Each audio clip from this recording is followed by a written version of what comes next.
बहुत समय पहले राकेश और मीना एक छोटे से शहर में रहते थे।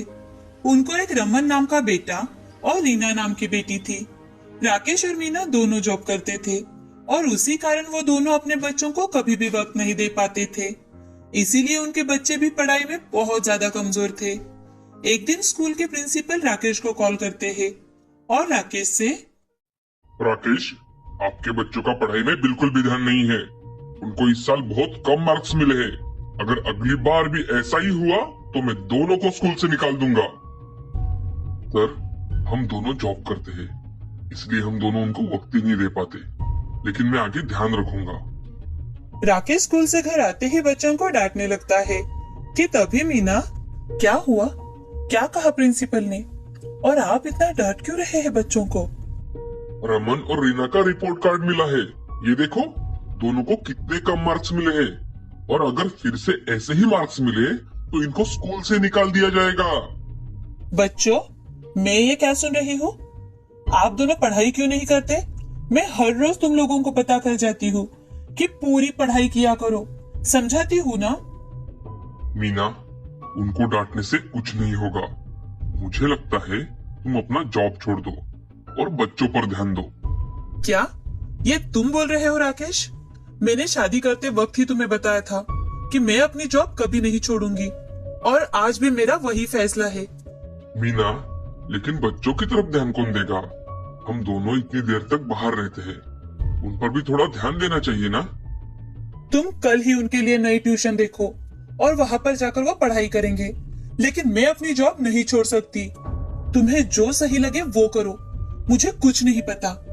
मीना गुस्से में अपने रूम में चली जाती है और दोनों बच्चे भी रूम में चले जाते हैं।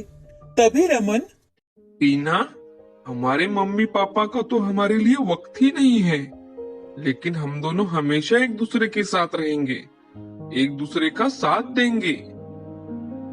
हाँ भैया। दोनों भाई बहनों को बहुत बुरा लगता है। वो एक दूसरे के गले लगते हैं और थोड़ी ही देर में वो अपने अपने बेड पर जाकर सो जाते हैं। अब एक दिन रीना अपने पापा से, पापा, अगले हफ्ते हमें छुट्टियां लग जाएंगी, तो हम चाहते हैं कि कुछ दिन दादा दादी के पास रहने जाए। आप हमें छोड़ दो ना वहाँ पर। ठीक है बेटा, अगर रमन भी तैयार है तो मैं तुम दोनों को अगले संडे ही छोड़ कर आता हूँ। बेटा, लेकिन तुम दोनों रहोगे ना दादा दादी के पास? हाँ माँ, आप स्कूल शुरू होने से पहले हमें लेने आ जाना। ठीक है। अगले ही संडे राकेश और मीना बच्चों को लेकर गांव में जाते हैं। बच्चे भी अपने दादा दादी से मिलकर बहुत ज्यादा खुश थे। बच्चों को छोड़कर राकेश और मीना शहर वापस आ जाते हैं। अब बच्चे अपने दादा दादी के साथ मजे से रहने लगते हैं। उनके आसपास के बच्चों के साथ जान पहचान हो जाती है और वो उनके साथ खेलने लगते हैं। खेलते खेलते एक दिन रीना और रमन गांव में जाते हैं। तभी उन्हें एक बहुत पुराना मकान दिखाई देता है। तो रमन रीना से, अरे रीना, ये देखो कितना पुराना मकान है, चलो हम अंदर जाकर देखते हैं। नहीं भैया, ये तो घर देखकर ही मुझे बहुत डर लग रहा है, मुझे नहीं आना अंदर। अरे डरो मत, मैं हूं ना साथ। वैसे भी ऐसा मौका हमें फिर कभी नहीं मिलेगा। ठीक है, आप कहते हो तो चलिए। रमन और रीना दोनों दरवाजा खोलकर अंदर घुसते हैं तो अंदर से कुछ बच्चे और टीचर की आवाज सुनाई देती है। वो अंदर जाकर देखते हैं तो सामने का नजारा देख डर जाते हैं।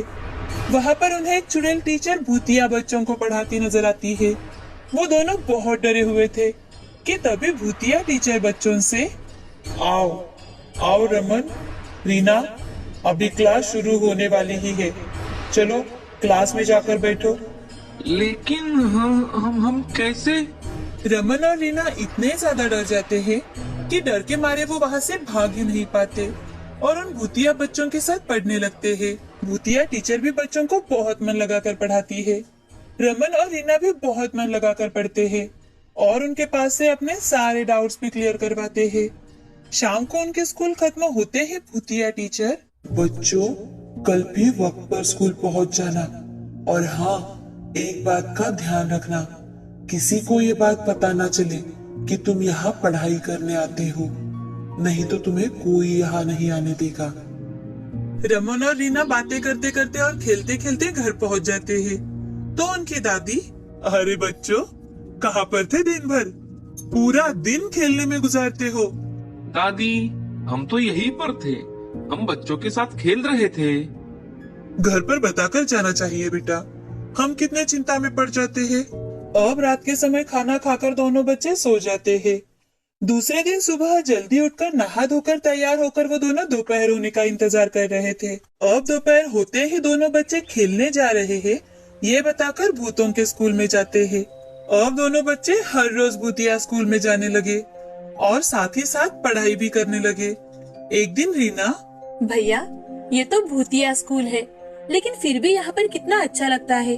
और ये टीचर भी कितनी अच्छी पढ़ाती है। हाँ, मुझे भी पढ़ने में बहुत मजा आता है।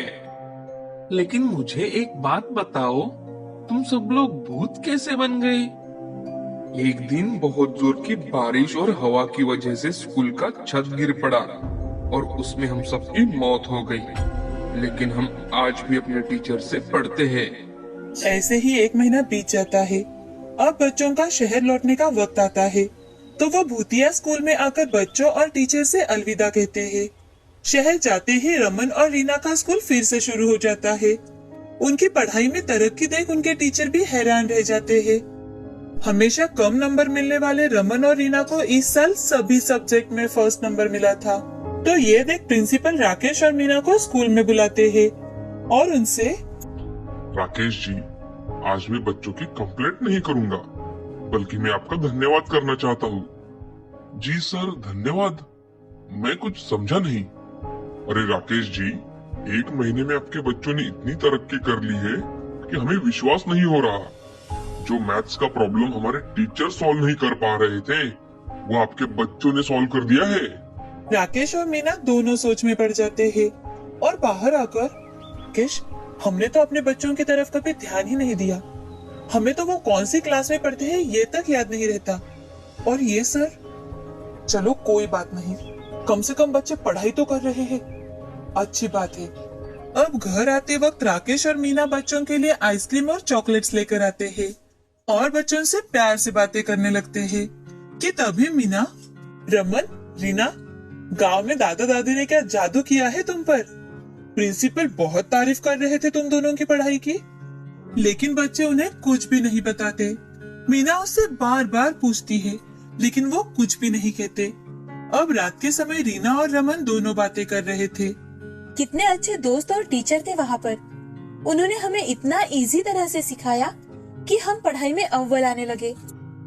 हाँ ना रीना, मम्मी पापा को हमारे लिए वक्त ही कहाँ होता है। अब कुछ दिन यूं ही बीत जाते हैं।